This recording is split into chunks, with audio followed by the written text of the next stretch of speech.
7 pay কমিশনত fitment factor আছিল 2.57 আৰু স্যালাৰি increase হৈছিল 23.55%, কিন্তু ৰিয়েল ইনক্ৰিজ 14% হৈছিল। গতিকে এবাৰ 8 পে কমিশনত ফিটমেন্ট ফ্যাক্টৰ কি হ'ব সেই সম্বন্ধে আলোচনা কৰা হোক। যে আমি যদি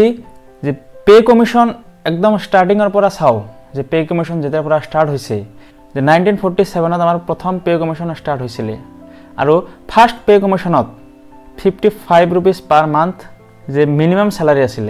তাৰ পিছত 1957 to 1959ত সেকেন্ড পে কমিশন হয় আৰু সেই পে কমিশনত 80 rupees আমাৰ মিনিমাম স্যালাৰি বা ওয়েজেস আছিল, যত 14.2% কি স্যালাৰি ইনক্ৰিজ হৈছিল। ঠিক সেইদৰে যে থাৰ্ড পে কমিশন 1970 পৰা 1973 ৰ ভিতৰত হৈছিল আৰু তেতিয়া মিনিমাম স্যালাৰি আছিল 196 rupees, যত 20% ইনক্ৰিজ হৈছিল। যে ফোৰ্থ পে কমিশন 1983 পৰা 1986 ৰ ভিতৰত হৈছিল আৰু মিনিমাম ওয়েজেস প্ৰপোজ কৰিছিল 750 rupees per month, যত 27.6% ইনক্ৰিজ হৈছিল। ঠিক সেইদৰে ফিফথ পে কমিশনত 31% স্যালাৰি ইনক্ৰিজ হৈছিল আৰু মিনিমাম পে আছিল 2550 rupees। তাৰ পিছত 6 পে কমিশন আহিল। 6 পে কমিশন 2006 চনৰ পৰা 2008 চনৰ ভিতৰত হৈছিল আৰু 6 পে কমিশনত ফিটমেন্ট ফ্যাক্টৰ আছিল আপোনাৰ 1.86, যে ইয়াতে মিনিমাম বেসিক স্যালাৰি আছিল 7000, যাৰ ফলস্বৰূপে প্ৰায় 40% স্যালাৰিৰ ইনক্ৰিজ হৈছিল। গতিকে 6 পে কমিশনত এক আমি উল্লেখনীয় হাৰত দৰমহা বৃদ্ধি হোৱা দেখা পাইছিলো। তাৰ পিছত আমাৰ 7 পে কমিশন প্ৰায় সকলোৱে আমি পাইছো, যে 7 পে কমিশন 2014 চনৰ পৰা আপোনাৰ কমিশন স্টাৰ্ট হৈছিল আৰু 2016 চনত ৰিপোৰ্ট দাখিল কৰিছিল। কিন্তু আমাৰ 7 পে কমিশনৰ স্যালাৰি স্টাৰ্ট হৈছিল প্ৰায় 2018 চনৰ পৰা আৰু 7 পে কমিশনত ফিটমেন্ট ফ্যাক্টৰ আছিল 2.57 আৰু মিনিমাম বেসিক স্যালাৰি আছিল 18000 আৰু ইয়াতে ইনক্ৰিজ হৈছিল 23.55%, যে ৰিয়েল ইনক্ৰিজ হৈছিল আসলতে 14%। যে মিনিমাম বেসিক স্যালাৰি আপোনাৰ একদম ফাৰ্স্ট পে কমিশনৰ পৰা 7th পে কমিশনৰ ভিতৰত এটা গ্ৰাফ দিয়া হৈছে। ইয়াতে দেখা পাইছে ফার্স্ট পে কমিশনত 55 rupees আছিল minimum basic pay, second pay কমিশনত 80 rupees, থার্ড পে কমিশনত 196 rupees, ফোর্থ পে কমিশনত 750 rupees আৰু ফিফথ পে কমিশনত 2550 rupees আৰু 6 পে কমিশন যত এক উল্লেখনীয় হাৰত দৰমহা বৃদ্ধি হৈছিল প্ৰায় কিমান 40%, যত 7000 আছিল মিনিমাম বেসিক পে আৰু 7 পে কমিশনত মিনিমাম বেসিক পে আছিল 18000, যত 23.55% আমাৰ স্যালাৰি ইনক্ৰিজ হৈছিল। কিন্তু 7 পে কমিশনৰ সময়ত আমাৰ ডিএ প্ৰায় 131% গৈছিল আৰু যি ক্ষেত্ৰত ডিএ এটা সেপাৰেট ফ্যাক্টৰ হিসাবে ধৰা হৈছিল 7 পে কমিশনৰ পৰা। কিন্তু 5th পে কমিশন বা 6 পে কমিশনত ডিএ বেসিক পে লগত 50% হোৱাৰ পিছত মাৰ্জ হৈছিল। গতিকে আমি দেখিলো যে বিভিন্ন পে কমিশনৰ সময়ত বিভিন্ন ধৰণৰ স্যালাৰি বা ফিটমেন্ট ফ্যাক্টৰ নিৰ্ধাৰণ কৰা হৈছিল। এই ফিটমেন্ট ফ্যাক্টৰ নিৰ্ধাৰণ কৰোতে বিভিন্ন কাৰকে কাম কৰে। তাৰ ভিতৰত এটা উল্লেখনীয় কাৰক হৈছে ইনফ্লেশন। যে ইনফ্লেশন হৈছে আমাৰ ডিএৰ লগত ডাইৰেক্ট জড়িত এটা ফ্যাক্টৰ, যে যি পৰিমাণে ইনফ্লেশন ইনক্ৰিজ হয় সেই পৰিমাণে সৰকাৰে আমাক কি দিয়ে ডিএ দিয়ে। ঠিক সেইদৰে পে কমিশনৰ ক্ষেত্ৰতো যেতিয়া আমাৰ ফিটমেন্ট ফ্যাক্টৰ নিৰ্ধাৰণ কৰা হ'ব সেই সময়তো ইনফ্লেশন এক গুৰুত্বপূৰ্ণ ফ্যাক্টৰ হিচাপে কাম কৰিব। যে ইনফ্লেশন নিৰ্ধাৰণ কৰোতে দুটা important factor CPI consumer price index আৰু WPI হোলসেল প্ৰাইস ইন্ডেক্স, এই দুটা ইন্ডেক্স কনসিডাৰ কৰা হয়। যে CPI ইন্ডেক্সৰ ডাটা পাবলিকেশন কৰে মিনিস্ট্ৰি অফ স্ট্যাটিস্টিক্স আৰু WPI ডাটা ৰিলিজ কৰে মিনিস্ট্ৰি অফ কমাৰ্স। গতিকে আহক আমি ইয়াতে অলপ ভালদৰে বস্তুখিনি লক্ষ্য কৰো যে CPI এই কি দৰে আমাৰ ফিটমেন্ট ফ্যাক্টৰৰ ওপৰত প্ৰভাৱ পেলাব পাৰে। ইয়াতে আপুনি যোনটো টেবুল দেখা পাইছে সামাৰি টেবুল, ইয়াতে 5th পে কমিশনৰ পৰা 7 পে কমিশনৰ ইনফ্লেশনৰ ডাটাসমূহ দিয়া হৈছে। 5th পে কমিশনৰ সময়ত বা পঞ্চম দৰমহা আয়োগৰ সময়ত ইনফ্লেশন ডাটা আছিল 7%, যোনটো হাই আছিল আৰু স্যালাৰি ইনক্ৰিজ হৈছিল আপোনাৰ 31%। আৰু তাতে কি ডিএ মাৰ্জ হৈছিলে তাৰপিছত 6 পে কমিশ্যন 2006 চনত ইনফ্লেশ্যন তেতিয়া আৰু বহুত বেছি আছিলে যে 8% to 10% যাৰ ফলত যে 6 পে কমিশ্যনৰ সময়তো স্যালাৰি ইনক্ৰিজ হৈছিলে প্ৰায় 40% কাৰণ সেই সময়ত ইনফ্লেশ্যন 8 পৰা 9% হাই আছিলে আৰু তাতে ফিটমেন্ট ফ্যাক্টৰ লোৱা হৈছিলে 1.86 ঠিক হেদৰে 7 পে কমিশ্যনত ইনফ্লেশ্যন মডাৰেট আছিলে 5 to 6% স্যালাৰি ইনক্ৰিজ হৈছিলে 23.55% আৰু তাতে ফিটমেন্ট ফ্যাক্টৰ আছিলে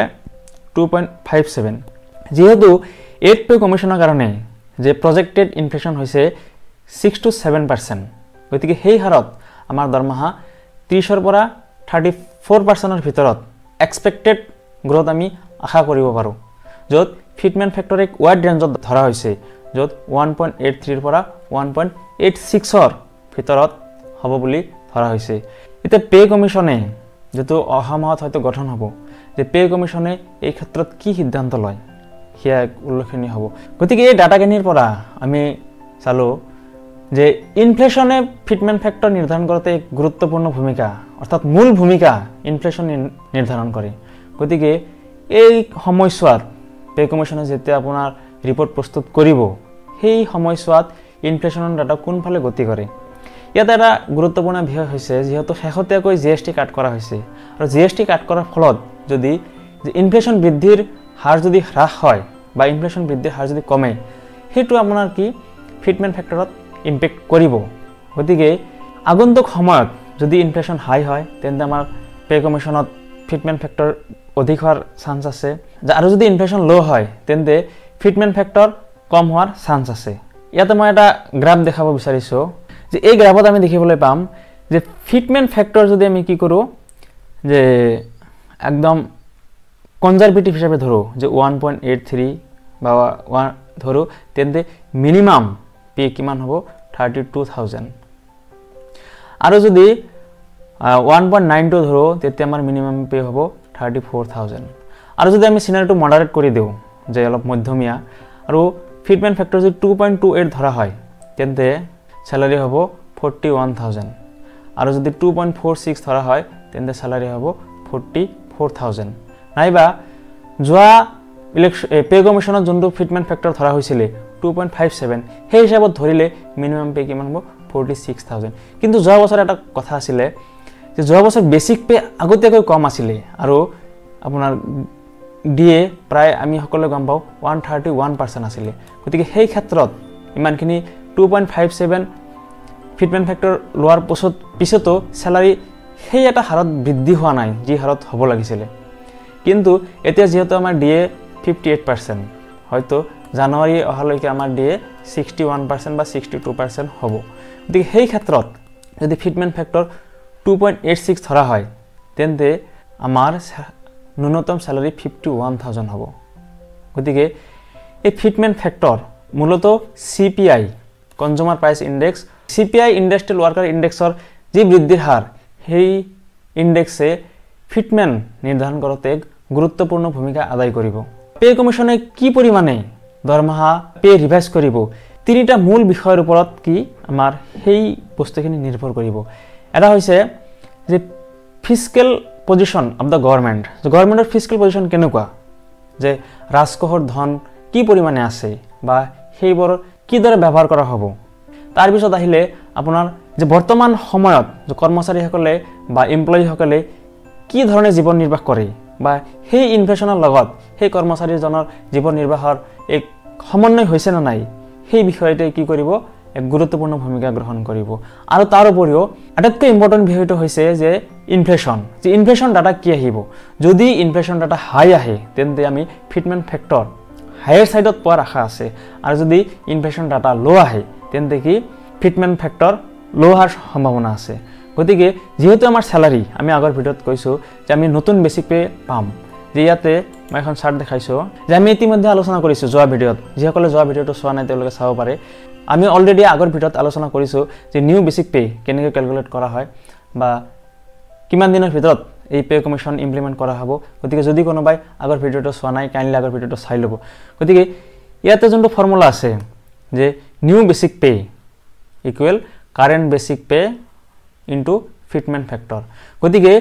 ইয়াতে পে কমিশনে যে নিউ পে 8 পে কমিশনে কোনটো সিনারিয়ত কাম কৰিব তাৰ ওপৰতে আমাৰ ফিটমেন্ট ফেক্টৰ নিৰ্ভৰ কৰিব যদি ইনফ্লেশন ডাটা যদি কম আহে তেন্তে হয়তো আমি এক মডারেট ভাবে কি ফিটমেন্ট ফেক্টর পাব পাৰো